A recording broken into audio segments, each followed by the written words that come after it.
అయ్యా వందనాలయ్యా. దున్నపోతులాగా ఉన్నావే.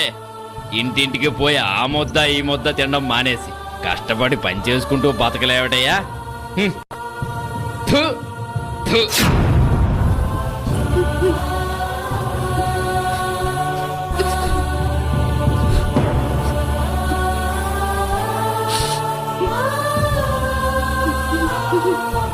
అమ్మా వందనాలమ్మా, పోయిస్తాను.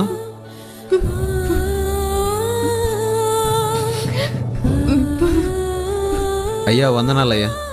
సరేలే వెళ్ళు. ఎవరైతను? పాస్టర్ గారు. చిన్నోడాయన బాగా ఓర్పు ఉన్నట్టుందే. ఆయన చాలా మంచోడు. ఈసారి ప్రార్థనకి వెళ్ళినప్పుడు నన్ను కూడా తీసుకెళ్ళు. తీసుకెళ్తాను. ఆ రోజు వాక్య పరిచర్యలో దేవుని పిల్లలను అవమానపరచి హింసించిన సౌలు గొప్ప వెలుగులో యేసును చూచి పౌలుగా మార్చబడిన సంగతి, మరెందరో మూర్ఖులను ప్రభువు మార్చిన వివరణ, యేసయ్య ప్రేమ, శిలువ త్యాగము, యేసయ్య క్షమాభిక్ష వివరించబడింది. ఆరాధన అనంతరం తినే పళ్ళెం దగ్గర ఉమ్మివేసిన వ్యక్తి ఆయన భార్య యేసన్నను కలిశారు. వందనాలయ్యా. వందనాలండి. నిన్న మీరు మా ఇంటికొచ్చి భోజనం చేస్తున్నప్పుడు ఏదో తెలియక ఉమ్మేశాడయ్యా.